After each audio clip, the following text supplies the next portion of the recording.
So people kinda hate you. Not outright, but they should do disrespect you quite a lot, right? You know this, don't lie to yourself. You can feel it in how people look at you and treat you. They're so rude, borderline insulting at times. But why is that?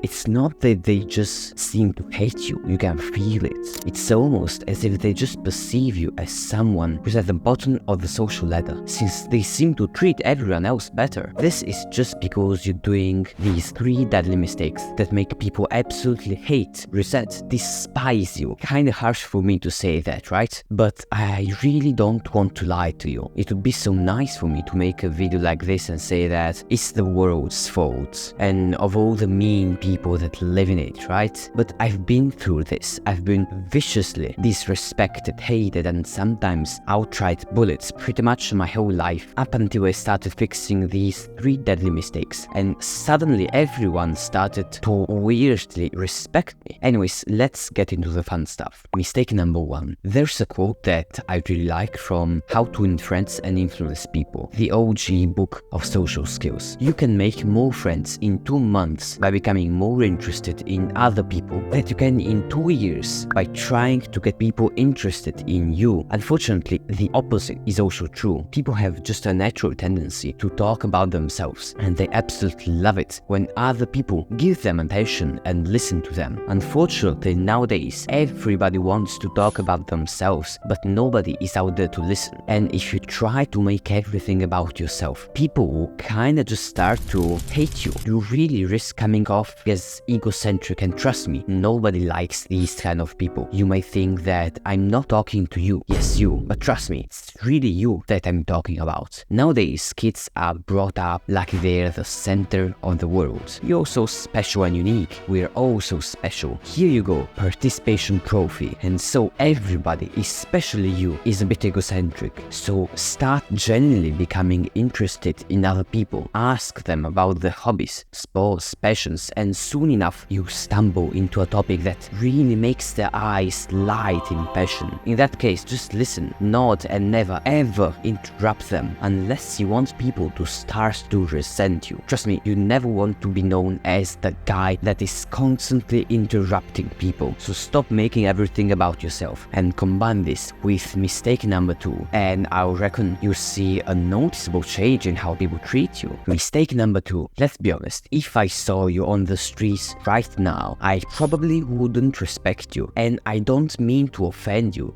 Sometimes I just talk to people like this in real life and notice that when I'm mindless, I just tend to disrespect them. Sometimes I even develop feelings of kind of like disgust and actual hate towards them. I know that I sound like a total jerk, but I'm not afraid to admit this, even if everybody else won't. Now, I'm not a bad person, and having been that bottom of the bucket guy, hated on by everybody, I try to suppress these feelings as much as possible. But me being kind to them is an active effort, not a natural state. If even I, with all that I've been through, would disrespect and kind of hate people like you, imagine how much worse the average person who, quite frankly, doesn't care about your feelings would treat you. And do you know what all of these bottom of the bucket people have in common? They all carry themselves like they're trying to hide. You know what I mean? Bad posture, crossed legs and arms, forward neck, hunched over when sitting, and so on. The funny thing is that this weird body language is weirdly beneficial. A hunched over posture, for example, is made to make you deflect as much as possible of an attack coming from the back. The only problem is that nobody is trying to kill you, so fix your damn posture. Listen, I've read a whole damn book on this, and to summarize 200 plus pages in a sentence, a confident guy tries to occupy as much space as possible, and an unconfident guy takes up as little space as he can. So uncross your legs and arms, look people in the eyes, and fix your hunch. Unfortunately, fixing your posture will be useless unless you fix the next thing. Mistake number 3. Imagine you had 2 dogs in front of you, and for some reason you wanted to scare one of them. The first dog is lying on the floor, all alone in a corner, while the second one is surrounded by tens, if not hundreds of other dogs. Unless you're a masochist, you'd stay clear of the second dog, right? The same applies for people. Imagine you have a vibrant social circle filled with hundreds of other people. And every time you're at school or work, you're constantly high-fiving and shaking hands with everyone. First of all, nobody would even think to disrespect you. And second of all, you'd be soon known as the popular guy as opposed to the lone guy. As you know, humans tend to develop feelings of hate towards people that don't seem to just fit in, right? And that's how nerds get bullied, or minorities get marginalized. And don't start yapping about how you're a lone wolf or some weird stuff like that. You do realize that the term lone wolf is in of itself scientifically incorrect, right? Wolves, just like humans, are tribal creatures, and the wolves that get separated from the group usually end up starving to death. Anyways, if you want to learn more about how to become more popular to avoid mistake number 3, check out this cool video I'm about to pop up on screen. Goodbye and take care.